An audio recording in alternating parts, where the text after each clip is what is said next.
Cyclone ने भारत के तटीय क्षेत्र को, विशेष करके पूर्वी क्षेत्र को प्रभावित किया और उसमें भी सबसे ज़्यादा दुष्परिणाम पश्चिम बंगाल के हमारे भाइयों बहनों को, पश्चिम बंगाल के नागरिकों को, यहाँ के संपत्ति को बहुत हानि पहुंचाई है। साइक्लोन की संभावनाओं से लेकर के लगातार मैं इससे संबंधित सभी लोगों से संपर्क में था। भारत सरकार भी सतत राज्य सरकार के संपर्क में थी। साइक्लोन का नुकसान कम से कम हो, इसके लिए जो भी आवश्यक कदम उठाने चाहिए उसके लिए राज्य सरकार और केंद्र सरकार ने मिलकर के भरसक प्रयास किया। लेकिन उसके बावजूद भी करीब करीब 80 लोगों के जीवन हम नहीं बचा पाए। इसका हम सबको दुख है। जिन परिवारों ने अपना स्वजन खोया है उनके प्रति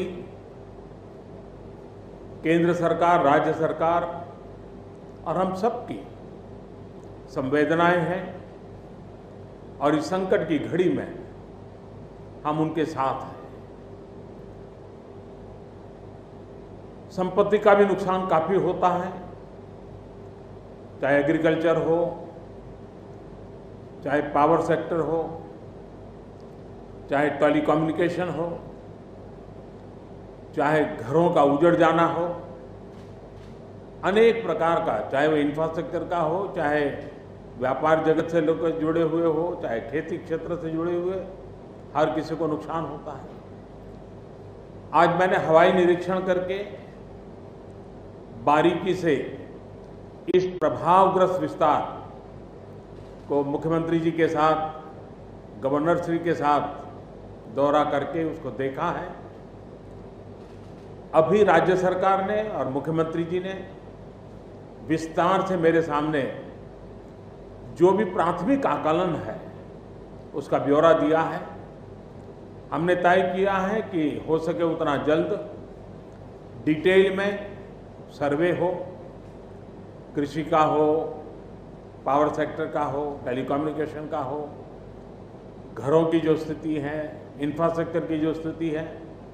केंद्र सरकार की तरफ से भी तत्काल एक टीम आएगी और वो टीम इन सभी क्षेत्रों में सर्वे करेगी और हम मिल करके रिहेबिलिटेशन हो, रिस्टोरेशन हो, रिकंस्ट्रक्शन हो, उसकी व्यापक योजना बना करके बंगाल की इस दुख की घड़ी में हम पूरा साथ देंगे, सहयोग देंगे और बंगाल जल्द से जल्द खड़ा हो जाए, बंगाल जल्द से जल्द तेज गति से आगे बढ़े, इसके लिए भारत सरकार कंधे से कंधा मिला करके काम करेगी और जो भी आवश्यकताएं होगी उन आवश्यकताओं को पूर्ण करने के लिए भारत सरकार के जो भी नीति नियम है उसका पूरी तरह उपयोग करते हुए पश्चिम बंगाल की मदद में हम खड़े रहेंगे।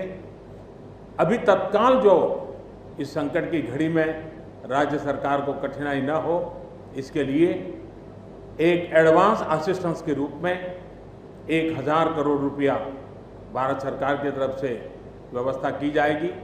साथ साथ जिन परिवारों ने अपने स्वजन खोए हैं उन परिवारों को प्रधानमंत्री राहत कोष से 2 लाख रुपया और जिन लोगों को इंजरी हुई है उनको 50,000 रुपये तक की सहायता देने का भी हम प्रधानमंत्री राहत कोष से करेंगे। पूरी दुनिया एक संकट से जूझ रही है। भारत भी लगातार कोरोना वायरस के खिलाफ लड़ाई लड़ रहा है। कोरोना वायरस की लड़ाई में जीतने का मंत्र और साइक्लोन में जीतने का मंत्र दोनों पूरी तरह एक दूसरे के ऑपोजिट है।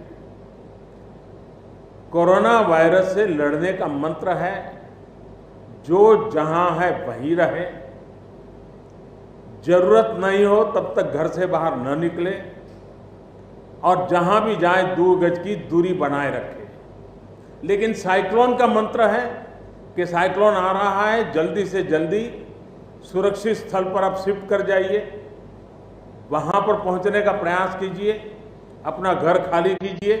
यानी दोनों अलग अलग प्रकार की लड़ाइयां एक साथ पश्चिम बंगाल को लड़नी पड़ी है, लेकिन उसके बावजूद भी ममता जी के नेतृत्व में राज्य सरकार ने भरसक प्रयास किया है। भारत सरकार ने भी लगातार उनके साथ रह करके इस संकट की घड़ी में जो भी आवश्यक, जो एडवांस में करने योग्य था, जो उसी समय करने का योग्य था और जो आगे दिनों के करने की आवश्यकता है, उसको भी पूरा करने का हम प्रयास करेंगे।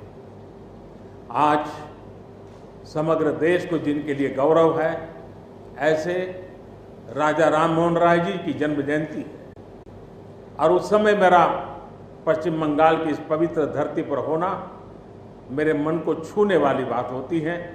लेकिन संकट की घड़ी से हम जूझ रहे हैं, तब मैं तो इतना ही कहूँगा कि राजा राममोहन राय जी हम सबको आशीर्वाद दें, ताकि समयानुकूल समाज परिवर्तन के जो उनके सपने थे, उनको पूरा करने के लिए हम बैठ करके, मिलजुल करके एक उज्जवल भविष्य के लिए, भावी पीढ़ी के निर्माण के लिए समाज सुधार के अपने कामों को निरंतर जारी रखेंगे और वही राजा राममोहन राय जी को उत्तम श्रद्धांजलि होगी। मैं मेरे पश्चिम बंगाल के सभी भाइयों बहनों को विश्वास दिलाता हूं कि संकट की घड़ी में पूरा देश आपके साथ है। भारत सरकार कंधे से कंधा मिला करके आपके साथ आने वाले सभी कामों में खड़ी रहेगी। इसी संकट की घड़ी के समय आप सबसे मिलने आया हूं, लेकिन कोरोना वायरस के कारण सब नागरिकों से तो नहीं मिल पा रहा हूं। मन में एक कसक तो रह जाएगी। यहां से मैं आज उड़ीसा की ओर जाऊंगा और वहां भी हवाई निरीक्षण करूंगा, वहां के माननीय मुख्यमंत्री जी से, वहां की सरकार से बातचीत करूंगा। और आप हमसे जुड़े रहने के लिए सब्सक्राइब करें YouTube पर, फॉलो करें Twitter पर और लाइक करें Facebook पर। और ज्यादा जानकारी के लिए न्यूज़ नशा की वेबसाइट पर जाएं। आपको टाइप करना होगा सिर्फ न्यूज़ नशा।